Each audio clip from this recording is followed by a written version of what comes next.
Hello everyone, this is Jordan from Jay's Mindscape, and today we are starting a new series called Minecraft and Mythology. So this series is basically I play some Minecraft and over it is a voiceover of me talking about Greek mythology or possibly other forms of mythology later on when I run out of stories to tell. So today we are going to be talking about the story of Eros and Psyche.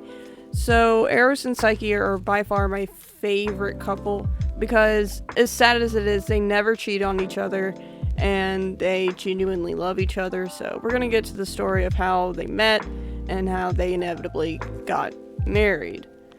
So way back in the day, you have Psyche, right?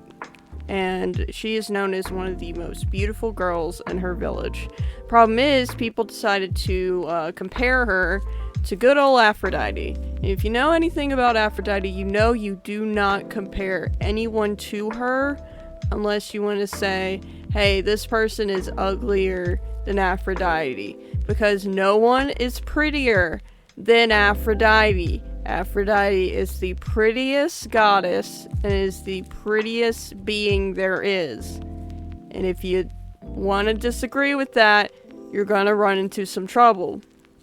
And that's the problem. People were doing that with Psyche. So she gets her good old son Eros. And Eros is the god of love, I believe, while Aphrodite is the goddess of beauty. So you have Eros, and Aphrodite tells him to go get the ugliest suitor for Psyche.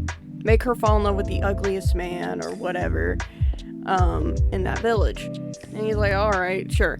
Well, as soon as he sees her, he flat out just catches feelings and is like, yo, this girl fine, and has to go deal with the consequences of him thinking that, but he realizes, hey, this can still work out. Hold up.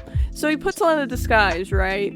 And this disguise makes him the ugliest being there is.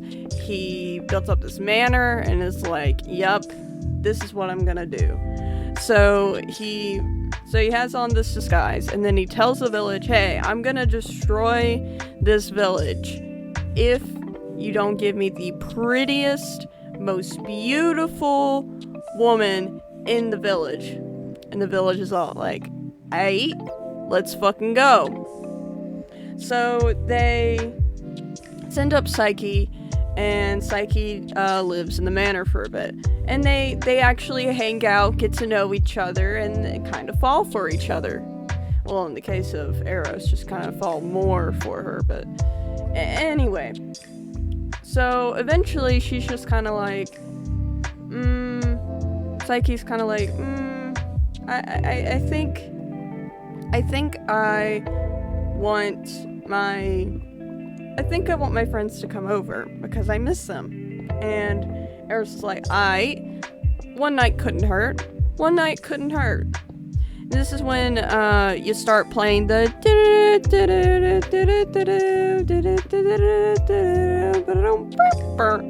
because one night can hurt. So essentially the girls TM come over and they see this place and they're like, they get insanely jealous, and they're like, wait a second. If we can get Psyche to kill off this guy, we can come live here like with her, and it'll be fine. But we gotta convince her to do it. And guess what? They convince her to do it by being like, you don't know this guy. This guy's a monster. Like, he's awful. Like, he threatened to kill the entire village, and like he could kill you, and blah blah blah. And Psyche was like, you know what? You're right. And is like, I'll do the mixed stab while he's sleeping. So she goes to kill him, right? And Eros is asleep. And Eros doesn't have his disguise on. And Psyche sees, oh shit, it's actually Eros. And wakes up accidentally wakes up Eros, and Eros sees like she has a knife, and like he's like, oh, yikes, this is kind of awkward, yo, and like he lets her go, you know. So they're both heartbroken, and Aphrodite sees that her son is heartbroken. She's like, this sucks. I don't want my son to be heartbroken. Like that's not what I want. And so she goes to Psyche and she's like, listen, you can become a goddess and be with Eros only if you complete a set of tasks. Now, I don't actually remember how many they were or what they were, but they were like dangerous fucking, you have to be top-notch badass to complete them. And Psyche fucking did, because she's a fucking badass. Not only is she hot, but she's a fucking badass. So there you go. You got Psyche, and she shows it to Eros, and they have a little reunion, and they get married, and that's the story. Like, that's it. She becomes the goddess, and they get married, and it's cute as shit. They never cheat on each other. They have a couple kids. It's just a lovely good time. It's a genuinely one of the most wholesome fucking stories there are in Greek mythology, and I'm so glad I got to share it with y'all, because this is my favorite story. And I plan to do another story every month, because I don't exactly have the time to record every week, so we're just gonna make this a monthly thing. But yeah, I hope you enjoyed this video. Hope you enjoyed my Minecraft little playthrough? It's not a playthrough. Fucking gameplay. So yeah. Hope y'all enjoyed that. Hope you have a great day, and I'll see you guys in the next one. Bye, guys.